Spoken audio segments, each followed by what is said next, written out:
My name is Sasha Briggs, and I am 29 years old. 6 months ago, I woke up on a Tuesday morning in my apartment in Memphis, Tennessee. Looked out the window at the parking spot where my car had been the night before, and found it empty. On my phone, there was a Venmo request from my mother for $240, labeled gas money, sent at 6:14 in the morning. There was also a text from my brother Damon that said he would bring it back in 10 days and that I wouldn't even need it. It was fine, which is the sentence of a person who has decided what you need without asking you. I read both of these things. I did not reply to either. I made coffee. I sat at my kitchen table and I thought about the storage unit on Lamar Avenue, Unit 14B, to which I had the only key, which held the contents of my mother's apartment and my brother's apartment, which they had both vacated in November when they moved in together to save money, which they had done with my help, which included my truck at the time, which I had later traded in for the car that was now in whatever state Damon had driven it to on his way to wherever he was going. I thought about the unit and the key and the specific fact that neither my mother nor my brother had ever asked for a copy of the key, and that they had not asked because they had not thought they needed to, because they had not thought about the key at all, which is the way my family has always thought about me, which is to say not at all until there was a need. Before I tell you what I did with that key, and what happened when my family realized I had not replied to either message, please take a moment to like and subscribe. Drop your city and your local time in the comments. I love knowing where you are. Now let me take you back 11 years to a parking lot outside a Dollar General in Cordova, Tennessee. And the first time I understood that in my family, there was a category of person who solved problems and a category of person who had problems solved for them, and that I was in the first category and had been placed there before I was old enough to have an opinion about it. The Briggs family of Cordova, Tennessee consisted of my mother Wanda, my brother Damon, my younger sister Tanya, and me. My father left when I was 7, which is not the central fact of my childhood, but is a structural fact in the way that foundations are structural, meaning it shaped everything built on top of it, and is present in the weight distribution of everything that followed, even when no one is talking about it. Wanda worked as a medical billing specialist for a hospital system, which is a job that requires precision and organization and the ability to track multiple items simultaneously through a complex institutional system, which are qualities she had professionally, and which did not transfer to the household with the same reliability. At home, the precision was selective. The organization was reactive rather than proactive, meaning things were addressed when they became urgent and not before. I learned young that urgent and important were not the same category, that there was a gap between them, and that I was the person in the family most likely to be standing in that gap when someone else needed to cross. I was 11 when I first helped Wanda prepare for a lease renewal she had forgotten about until a week before. I was 13 when I navigated the hospital billing error that had resulted in a collection notice and that Wanda had put in a drawer because looking at it made her anxious. I was 15 when I drove Damon to a job interview in the car I was not supposed to be driving yet, because his car had broken down and he needed to be there, and I was the person who could solve the problem. I was always the person who could solve the problem. This was presented to me as a compliment. It was also a job I had not applied for. Damon is 4 years older than me and is 33 now, and has the specific quality of a person who has never fully arrived at the understanding that the help he received growing up was given rather than owed, which is not his fault exactly, because no one ever presented it to him as given rather than owed, which means it was modeled as owed until it became his assumption. He is not malicious, he is accustomed. There is a difference, and I want to be precise about it, because I spent too many years conflating the two, and it produced in me a specific kind of anger at a person who did not understand what he was doing wrong, which is a different problem from the anger at a person who knows and does it anyway, and requires a different response. Damon has had, in the 13 years since he graduated from high school, a number of jobs that he has described as not quite right for him, and a number of plans that he has described as almost ready to launch, and a number of situations that have required the family's help in the form of money or logistics or the use of someone else's resources, which is to say my resources, in the way that the family's resources and my resources had always been the same. Pool drawn from by different people at different rates.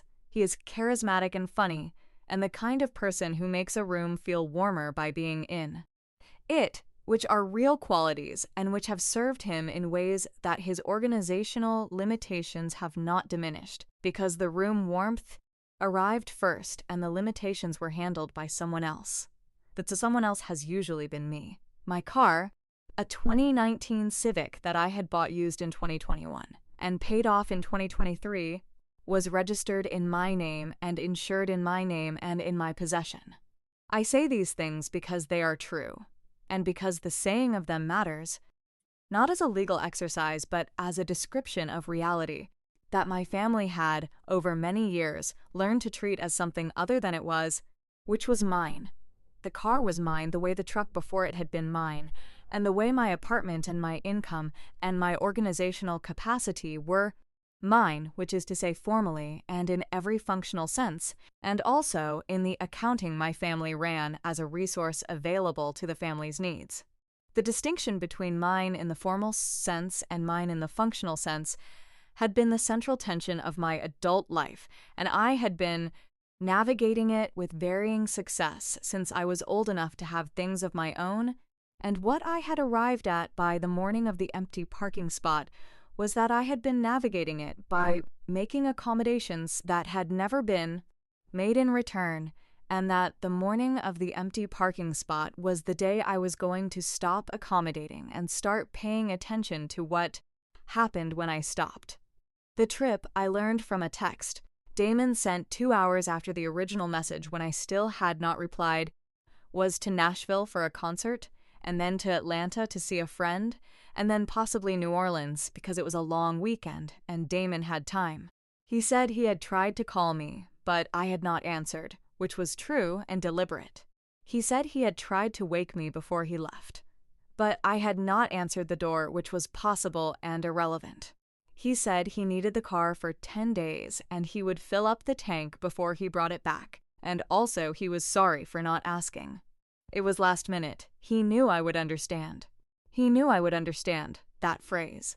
He knew it with the certainty of someone for whom understanding had always been provided, and whose stock of it had never run low because someone else was always restocking it. I put the phone face down on the table.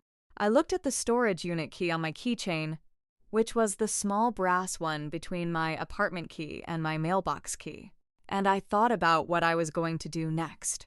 I want to stop here before I go further, because there is something I need to ask you. Have you ever been the person in your family who holds things together, who shows up and solves and accommodates and does not ask for the same in return? And have you ever had a morning where you looked at a problem that needed solving and decided for the first time that you were not going to solve it? Tell me in the comments what that morning looked like for you. And please subscribe now if you have not already, because what I did with the storage unit key and what happened when my family needed access to their belongings is the part I have been building toward, and I need you to be here for it. The storage unit on Lamar Avenue had been my idea. When Wanda and Damon both decided to consolidate households in November of the previous year, the timing was compressed, meaning they each gave their landlords notice before they had confirmed a joint apartment, which meant there was a 2-week gap between when they had to be out and when they could move in, and the furniture and belongings of 2 separate apartments needed to be somewhere for those 2 weeks. And also, it turned out, for several months afterward, because the joint apartment was smaller than anticipated, and absorption of all the belongings at once was not feasible. I found the storage facility. I negotiated the rate, which was $87 a month for a 10 by 15 unit, which I knew from experience was a good price for the size in that part of Memphis. I coordinated the move, which involved my truck and two of my friends who helped on a Saturday and who I paid in pizza and the specific social currency of showing up when asked.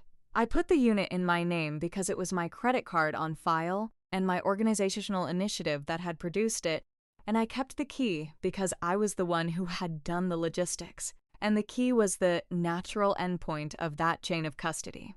Nobody asked me for a copy. They did not think to ask, because they did not think about the unit except when they needed something from it, which happened once or twice a month, and they called me when they needed access, and I arranged it, and this arrangement had been operating for 6 months, without anyone examining it closely enough to notice that the entire system ran through me. On the Tuesday morning of the empty parking spot, I did not call a rideshare. I called my friend Patience, who lives 4 blocks from me, and who has known me since we were in high school, and who has been watching this situation develop with the specific, focused attention of someone who loves you and is waiting for you to be ready to do something about it. She picked me up and drove me to work. On the way, I told her about the car and the Venmo request and the Nashville and Atlanta and possibly New Orleans, and she was quiet for a moment, and then she said, "Are you going to let them back into the unit?" I said I had not decided yet. She said she thought I had already decided and was working up to saying it. She was right, which is why I have been friends with Patience since we were 16, because she is almost always right, and she tells me so directly and without ceremony, and I have learned over 14 years to take this as the form of love it is. I said I had not changed the access system yet. She said yet. I said yet. By Thursday, I had not replied to any of the messages. There were now 7 of them across the Venmo notification. 3 texts from Damon, a text from Wanda asking if I was all right and why I was being quiet, and a missed call from Wanda at 9 at night with no voicemail. I had gone to work. I had eaten dinner, I had paid a month's worth of ride shares, and had calculated that at the current rate of 10 days of commuting, I would spend approximately $90 on transportation, which was less than the car payment would have been and less than the cost of whatever Damon was doing in Nashville and Atlanta and possibly New Orleans, and which I noted without finding the noting particularly useful, except as a data point. On Thursday evening, Wanda called again, and I answered. She asked if I was upset. I said I was without a car. She said Damon would be back in a week. I said he had said 10 days. She said it would be fine. I said I knew it would be fine, which was true in the sense that I would manage the logistics of my life. In the meantime, the way I always managed the logistics of everything, and that I wanted to talk about something else. She said, "What?" I said, "The storage unit." She said, "What about it?" I said I was reviewing the arrangement, that the unit was in my name and I was carrying the cost, and that I was thinking about the terms going forward. She said, "What terms? It's just storage." I said I wanted to have a conversation about it when Damon was back. She said, "You're being very strange." I said I knew. We said goodnight. Damon came back on day 11, not day 10, because the New Orleans part of the plan had extended, and he parked my car in my spot and texted to say it was there, and that he had filled the tank, which was true, and that there was also a coffee for me on the passenger seat, which was the kind of gesture he made when he understood that something was off, but had not identified what. A forward payment on goodwill that had historically been sufficient to smooth the accounting back to 0. I picked up the car. The coffee was cold. I did not text him back about the coffee. I did not text him back about anything that day. The next morning, I called my mother and asked her to come over. She came that afternoon with a container of food she had made, which was her version of the coffee, and we sat at my kitchen table, and I said what I had been thinking about for 11 days. Before I tell you what I said to my mother at that kitchen table, and what happened 3 days later when Damon needed access to the storage unit for the first time since I had changed the terms of the arrangement, I want to pause here. If you have ever held something that the people around you did not know they were depending on, And if you have ever had to decide whether to use that leverage or to lay it down, I want to hear about what you chose. Tell me in the comments. And please subscribe now if you have not already, because the conversation at the kitchen table and what happened at the storage unit on Lamar Avenue 3 days later is the part that changed the shape of my relationship with my family. And it is not the ending you are expecting. What I said to my mother at the kitchen table was not an ultimatum. I want to be precise about this because the word leverage is the word I used in my own thinking, and it is not the word that describes what I actually said, because leverage is a tool for applying force, and what I said was closer to a description than a force. I told Wanda that I had been in the problem-solving category of this family since I was 11 years old, and that the category had never been discussed or named or chosen, that I had been placed in it by accumulation rather than by decision, and that I had decided I was going to make the placement explicit now, rather than continue to operate inside it, without acknowledgement. I said the storage unit was the most current example of a longer pattern. Said I had found it, organized it, paid the deposits, managed the logistics, kept the key, and arranged access for 6 months, and that in those 6 months no one had asked whether the arrangement worked for me, whether I wanted to be reimbursed for the monthly fee, whether I had needs associated with the unit that the current arrangement did not serve. I said the car was a separate thing, and I was going to address it separately, but that the storage unit was the thing I wanted to talk about right now, because the storage unit was the clearest possible example of how resources I controlled had become assumed rather than requested, and that I was done with assumed. Wanda listened. She was quiet for longer than usual, which meant she was deciding how to respond rather than responding automatically, and I waited. Then she said she had not thought about it that way. I said I knew. She said Damon relied on me a lot. I said I knew that too. She said she thought he needed to hear some of this himself. I said he did.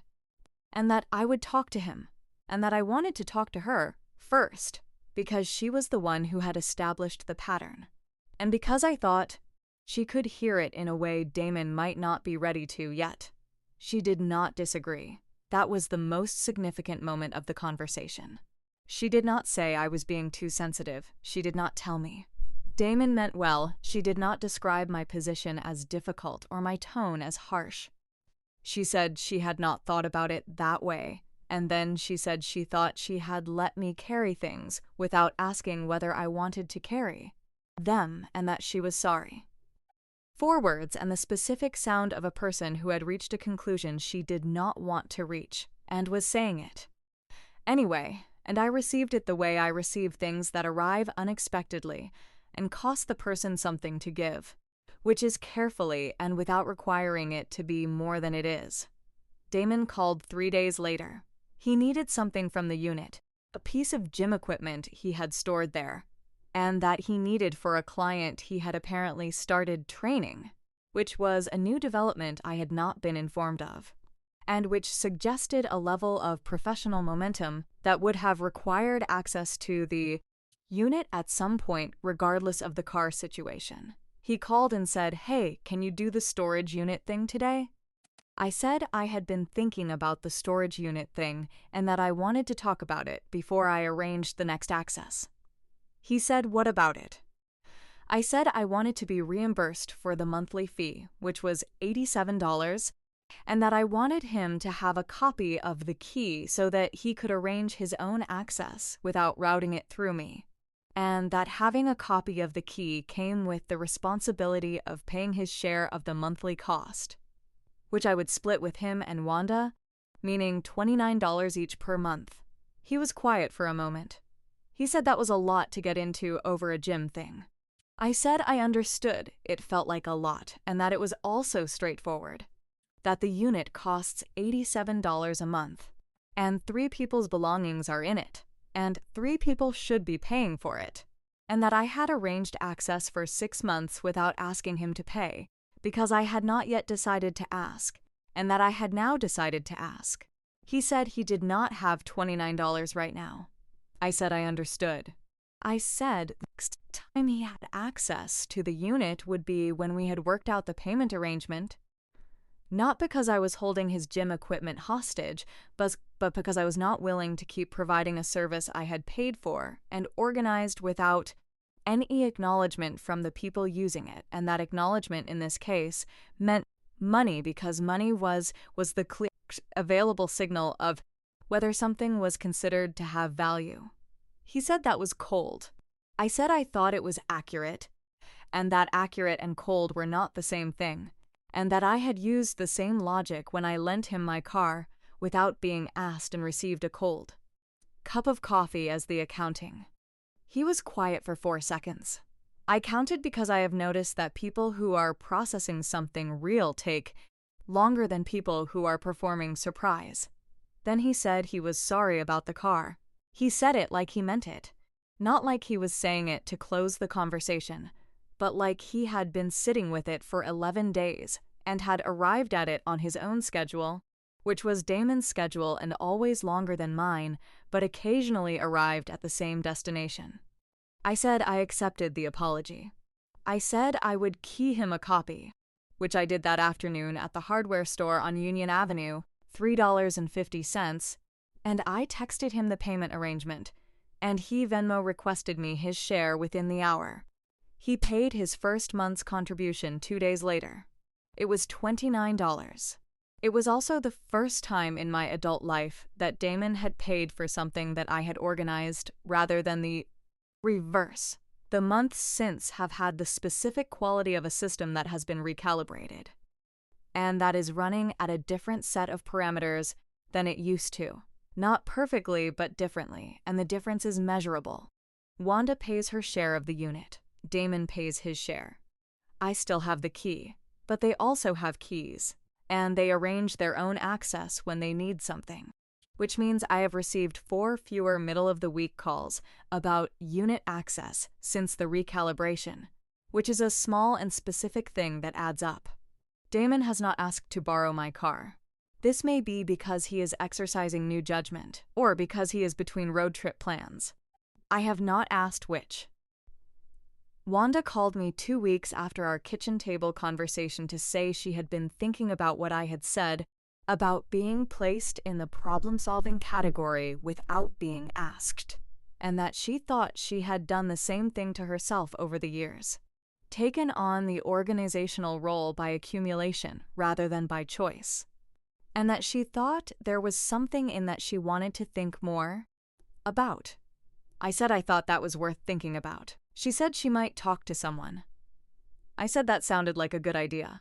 We stayed on the phone for another 20 minutes, talking about ordinary things, and then we said goodnight. And it was the most useful 20 minutes we had had in years, which is not a high bar, and which I am choosing to treat as a beginning rather than a measure. Patience asked me last month whether I felt different. I said I felt accurate, which was the best available word for it. I had not blown up my family.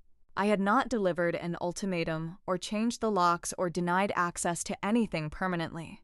I had simply named the arrangement and asked for the arrangement to reflect its actual costs and its actual distribution of labor, and the naming had produced a different arrangement. Not perfectly, and not all at once, but recognizably different.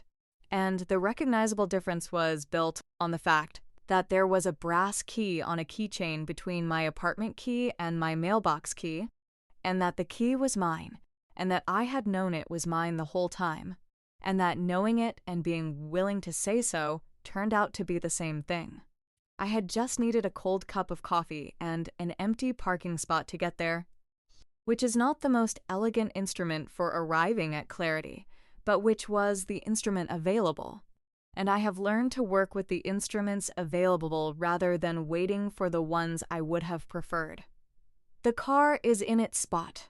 The storage unit is still on Lamar Avenue. The key is on my keychain. I am the one who arranged it. I also go home to an apartment where I am not waiting for someone to ask me what I need, because I am the one asking now, and I have found that asking and answering your own question is faster and more reliable than waiting for someone else to ask it, and that the waiting was the thing I had been doing wrong all along. not the helping, not the organizing, not the holding of the key. Just the waiting and the silence and the not naming of what was true. I named it.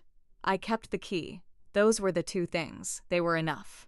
I want to say something about Patience because she has been in this story in a supporting capacity and deserves more than a supporting capacity. Patience is a project manager for a construction firm, and she has been my closest friend since we were 16 years old, and she fell asleep at my kitchen table during a study session, and I did not wake her because I could see she had needed the sleep, and she told me the next day that that specific decision had been the beginning of her understanding that I was a person who paid attention to what people needed and provided it without being asked, which she had said at 16 with admiration, and which she had said again at 29 with something closer to concern. She has been watching me be the problem solver for our entire friendship with the specific love of someone who sees what the role costs and who has been waiting for me to see it too.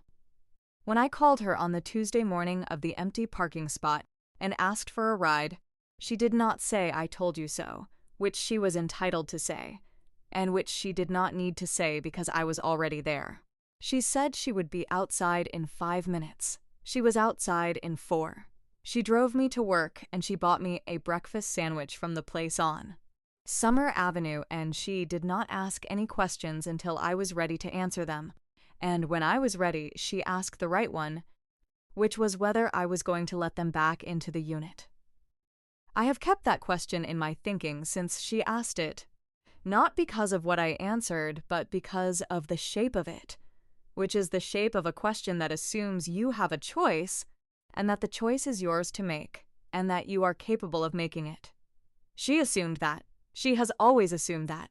She was right. The hardware tar store on Union Avenue where I made the copies of the storage unit key is the same hardware store where I bought the lock for my apartment when I moved in 4 years ago, and where I have gotten keys made at least a dozen times over the years for apartments and offices and storage units and cars and miscellaneous things that needed securing. The man at the key-cutting desk has been there all 4 years and knows my face, and does not require conversation, which I appreciate because the key-cutting desk is not a place for conversation. It is a place for keys. I brought in the brass storage unit key, and he made 2 copies for $3.50 each, total $7. And I put them in my jacket pocket and walked out. The whole thing took 6 minutes.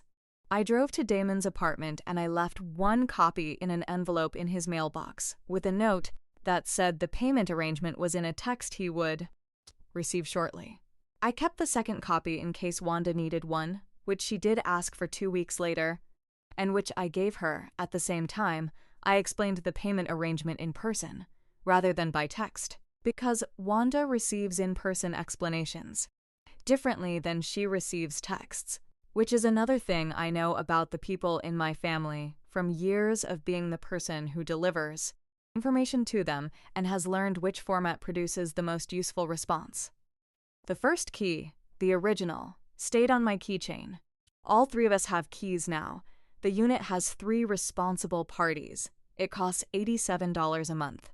Each responsible party pays $29 a month.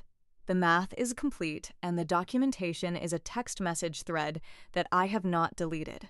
Tanya, my younger sister, called me a week after the kitchen table conversation with Wanda.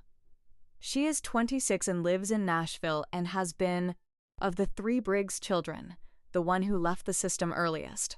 Not because she confronted it, but because she moved 4 hours away at 22 for a job opportunity, and the distance had done the work that confrontation had not needed to do for her, which is a different path to the same place, and not a worse one, just a different one.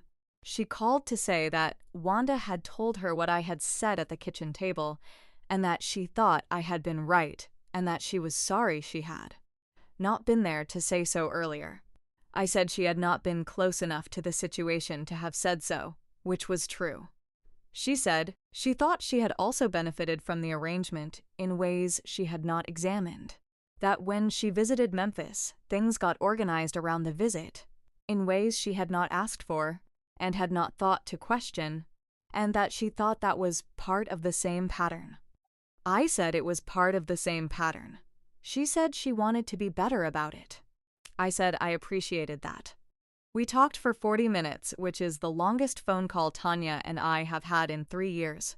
Not because we do not like each other, but because we had not had occasion to talk this specifically and this honestly, and I found at the end of it that I had a better picture of who my sister had become in the 4 years since she moved to Nashville than I had had before, which is a thing that happens when you stop performing a role long enough to have a conversation that is not about the role. She said she was glad I had said something. I said I was too. I meant it. I have been thinking since the storage unit situation about the difference between leverage and boundaries, because the story is frequently described to me when I tell it as a story about leverage, and I want to be precise about why I think that framing is not quite right. Leverage implies the use of a position of advantage to compel an outcome, which is a description of what I could have done and deliberately did not do. I did not lock the storage unit and tell my family they could not have access until they met my terms. I named the arrangement, and I asked for the arrangement to change. And I said clearly that the access arrangement was part of the arrangement I was asking to change, and I let them respond to that. The key was real, and my control of it was real, and that reality was the background fact against which the conversation happened, but the key was not a weapon I deployed. It was a fact I finally acknowledged out loud, and acknowledging a fact is not the same as using it. I think about this distinction because it matters to me that what I did was honest rather than strategic, that I named what was true rather than calculated what I could extract, and that the outcome came from the naming rather than from the leverage. Damon's $29 arrived because he understood, when I explained it clearly, that the arrangement had been unfair, and that he was capable of correcting it, not because I had made him afraid of what would happen if he did not. That is a different mechanism, and it produced a different result, which was a conversation rather than a capitulation. And conversations are what I was after. I have been after a real conversation with my family for a long time. An empty parking spot and a brass key were what finally produced the conditions. For one, the car is paid off and insured and registered in my name and in its parking spot. I have a steering wheel club, which is a physical lock that attaches to the steering wheel and that requires a key to remove. I bought it for $32 at an auto parts store 2 weeks after the car came back, not as a statement and not as punishment, but as a physical representation of a decision I had made, which was that my things have locks now, and that the locks have keys and that the keys are mine. If you have ever been in a situation where you held something the people around you did not know they were depending on, and if you are still deciding whether to name it, I want you to know that the naming is available to you whenever you are ready, and that you do not have to wait for a particularly dramatic morning to do it. Though a cold cup of coffee and an empty parking spot are not the worst catalysts for a long overdue conversation. Tell me in the comments what you are holding and whether you have named it yet. And if this story found you at the right time, share it with someone who has been doing the problem solving and has not yet decided they are allowed to put some of it down. Subscribe if you have not already, and check the link in the description. There is more there, and I think you will find what you are looking for.